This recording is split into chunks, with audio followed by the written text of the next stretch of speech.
Hello, everybody. My name is Robert Sagati, also known as the Commenting Collector. I hope everyone's had a great week. I have, and I appreciate you all joining me. Am I allowed to say you all as a Minnesotan? I don't know. But anyway, I hope I appreciate everyone joining me as I'll be sharing some of my favorite sports related literature that I own. And I'm actually calling today's video the periodical edition, because a trip to my local comic book store a couple weeks ago was my inspiration. I only have maybe 25 comic books myself, but I enjoyed reading them as a kid and appreciate their significance within the collecting universe. In fact, several years ago, AMC's Comic Book Men was one of my favorite shows. Plus, it had almost been a year since I had paid a visit to that store. So, what I found was a ton of comics and fantasy game related merchandise. I never personally got into role playing games myself, like D&D, Dungeons and Dragons and that sort when I was young. The closest thing to that was Stratomatic, which I happen just to have sitting on my lap here. It's a sports simulation game where outcomes are based upon the roll of the dice with a system of charts and tables between pitcher and batter cards. I won't go into any more detail now because I will be featuring Stratomatic in an upcoming video. Make sure to stay tuned for that. So anyway, the store had vintage comic books strategically placed and mounted up high and out of reach of the customers. That's when I spotted this jewel, which is the inspiration for this video. Wow. And in a moment, I will show this when I switch around the camera, and we will be looking at it for the first time together. Of course, I had the store associate, after fishing it down from up above, open it up and make sure there weren't any pages missing or any other surprises inside. But other than that, I haven't opened it since I've had it until now, so please stay tuned. But first, before I turn the camera around, please indulge me as I show my appreciation, as I typically do, for everyone that tuned in to this episode. Even if you're not subscribed, thanks. For all my subscribers whose subscriptions are private and don't have content, double thanks. For all my public subscribers that have content, I subscribe back to you and enjoy and appreciate watching, liking, and commenting on all your videos. Or, to be honest, the videos I have time to watch. So many videos, so little time, it seems. But I do my best. Here's this week's new subscribers with public profiles and content on their channels. First, Elite Hunters. Collecting cards from every era and all sports, he's very active in the card community and is one of the 4 floating heads in the For Collectors banner, which is a new channel that I featured in a previous special edition video. Same goes for Clemente Collector. He started collecting cards in the 90s, then drifted away as he got older, as many of us do. In early 2021, his dad showed him the 1960, 61, and 62 Topps cards. He fell in love with vintage cards. He asked him if he could keep the Clemente cards. Clemente was such a good humanitarian and an icon in Pittsburgh. He set out to collect every Clemente vintage card. Check out his original story video on his channel. Also, we have Shoebox Legends, which I think is a great channel name. A knowledgeable, seasoned collector of a variety of sports and decades. I watched his latest video where he showed some cool buyback cards. So check him out. Shoebox Legend. Father Son Vintage Cards. Just a father and son making a run on some vintage cards, she says.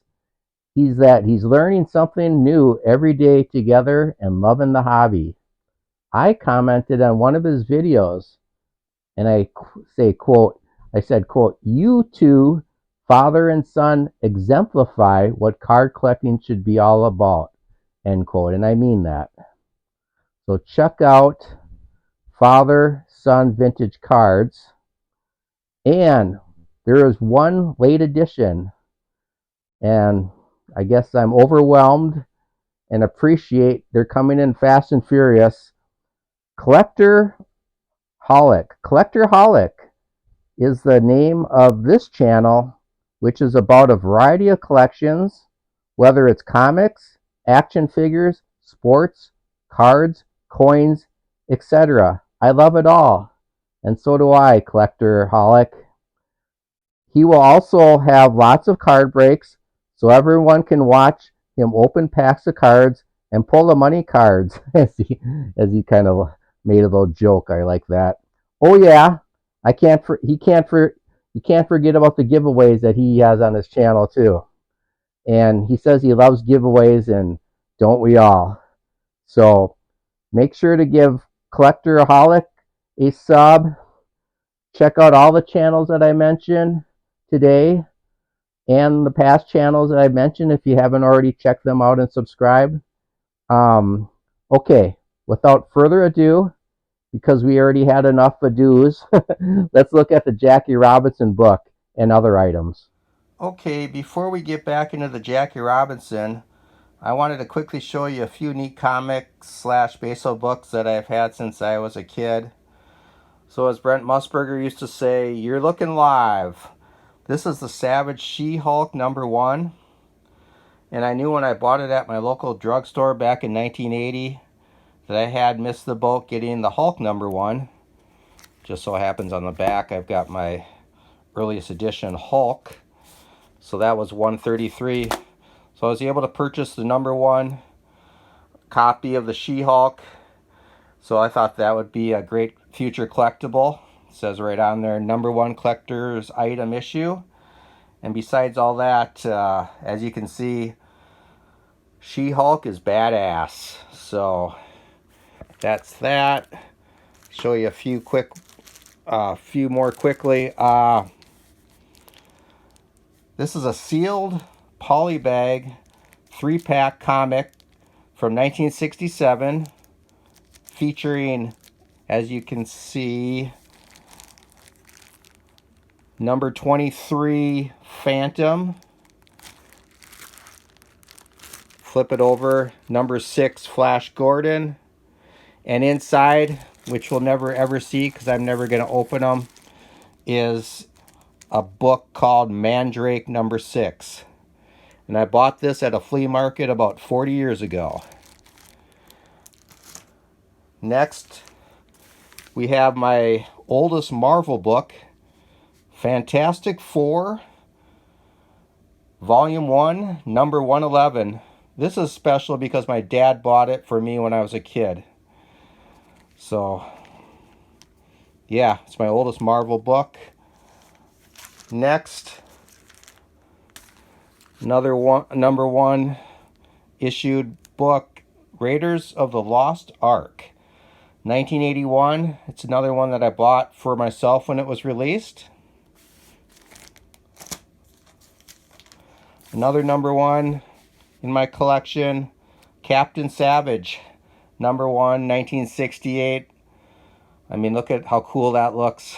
Another one that my dad bought for me I think he bought it at a thrift store when I was a kid, probably because it was a #1 and he thought, and he thought correctly, they are desirable.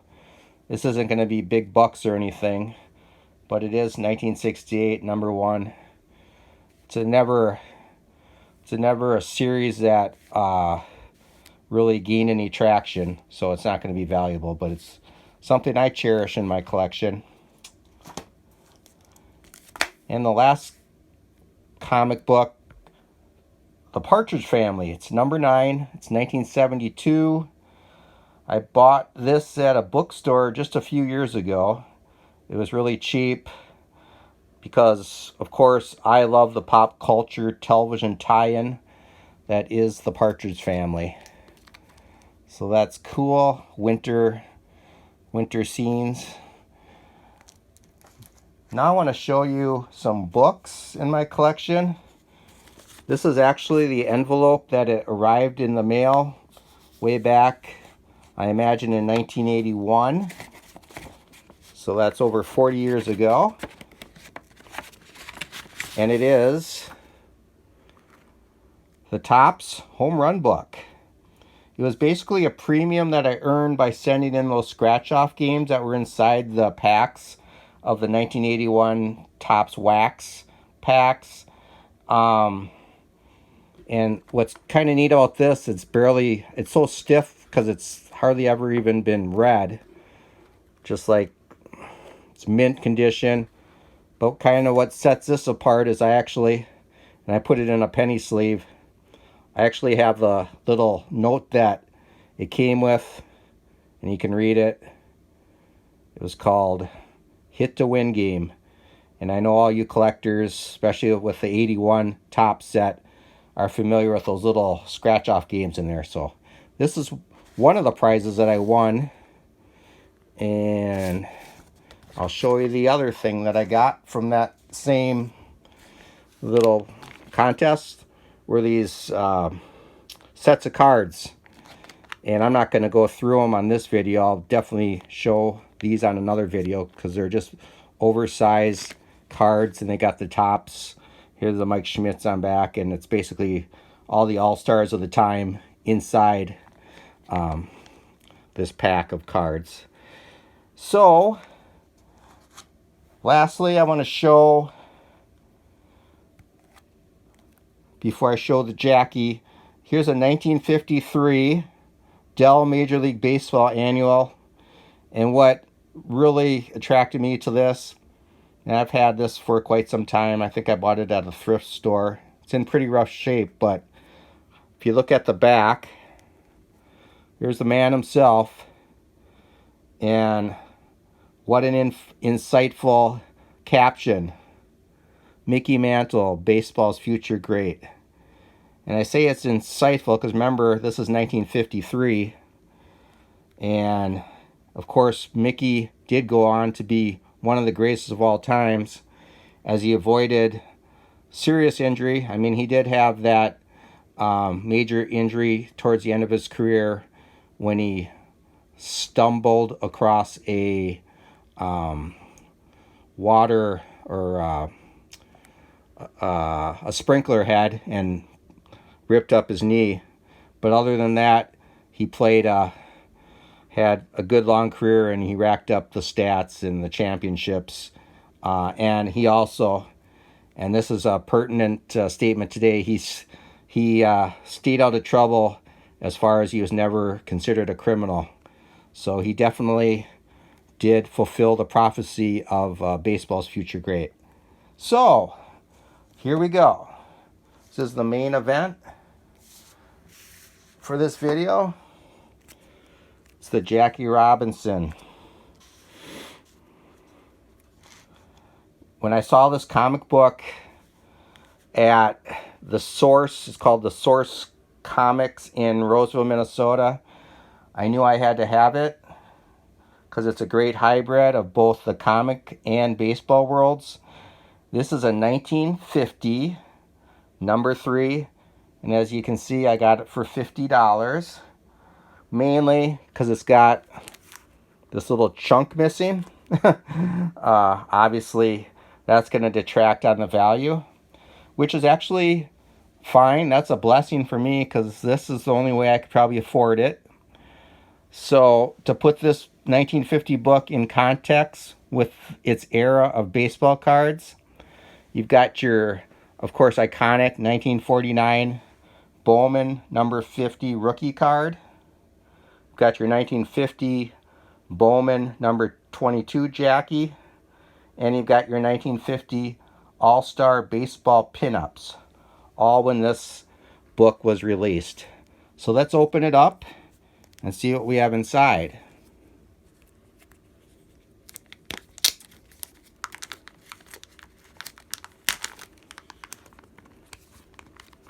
Make sure the tape doesn't hit the book. So I'll gently take it out. And again, I have not gone through it other than just a quality control check before I bought it. So of course you can see September number 3 was 10 cents. It's a Fawcett publication. Jackie Robinson's own magazine for all sports fans. Wow, look at that. Branch Rickey, the Dodger Deacon. Look at him. He's the one that was crucial in getting Jackie over to the Brooklyn Dodgers. Then, of course, it's in comic book form. Jackie Robinson breaks into the majors. So it kind of gives that story about how that whole situation happened. He's an aggressive player. He can steal a base for you. He makes this guy dizzy. That's how quick he is. He did it. Jackie stole home. See, there's that gouge in there. That's the reason I got this for 50 bucks. But other than that, look at how clean and colorful this is. Got some of his players on his team, the Monarchs Negro League team, talking about him as Jackie's getting a lot of attention from, I shouldn't say a lot of attention, because only the Branch Rickey was giving African Americans an opportunity, but you know, looks like he's getting into a scuffle. Had a rough life. Not easy having courage. And here it looks like he's in negotiations with the Dodgers.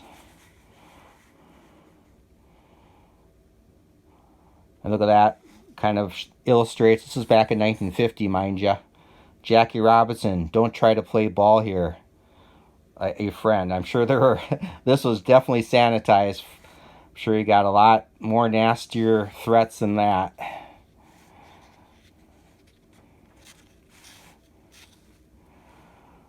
So it looks like they're in spring training. His first year with the Dodgers. Going through all the rigors of spring training. Here's a teammate saying, I wouldn't want to be in Jackie's shoes. He's got to make good today. So a lot of pressure on Jackie. Took a toll on him too. Okay, returning, I had a quick little glitch. I had a storage issue. I freed up some storage. But anyway, and just a reminder, this is the first time I've gone through this book because I thought it'd be neat to go through it all together and we could go through it together. And so I may make some mistakes. In fact, I'm seeing one right now. As it shows up here, Jackie's phenomenal record at Montreal in 1946. I think I said Kansas City Monarchs, which is a Negro League team, but this was actually was the Montreal minor league team. And you can see Jackie's batting average is 349. So he's doing really good. Led the league in the batting average and was right up there. So he's tearing up the minors. So he'll probably get the call up to the big leagues, which he does. And then he's smoking the ball up there. And here's another little feature. Dodgers of yesteryear with Wee Willie Keeler. And I know some of you vintage card collectors have some Wee Willie Keeler cards. I personally don't, but definitely a Hall of Famer. So this is interesting. A little side note on Wee Willie. Back to Jackie Robinson. Battle the Teenage Terror. Looks like he's working out at the Harlem YMCA.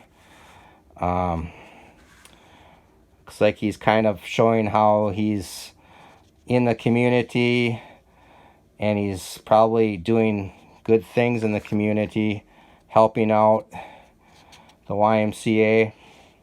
He's a role model for sure. Looks like he's doing some boxing. Jackie was an all-around sports athlete. Again, more community activities.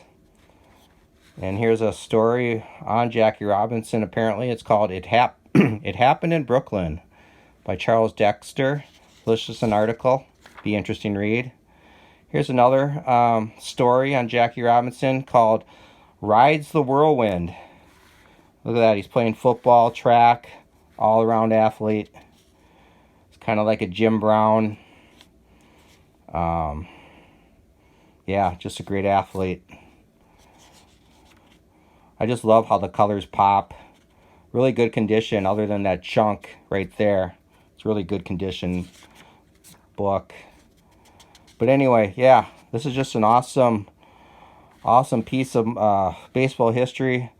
Just happened to have this jewel in that comic book store. Here's a sign of the times. Great Negro Novels, Insignia Edition. Yep. Quite the timepiece. Then the back cover, Baseball Oddities. I'm sure these are fun. Very historic. But anyway, until next week, please like, comment, and subscribe to my channel. Up to 70 subscribers, so thank you so much. I'm only 30 away from another giveaway, and that'll hopefully come sooner than I know. But as always, good collecting. Did you see Jackie Robinson hit that ball? It went zooming across the left field wall. Yeah, boy. Yes, Jackie hit that ball.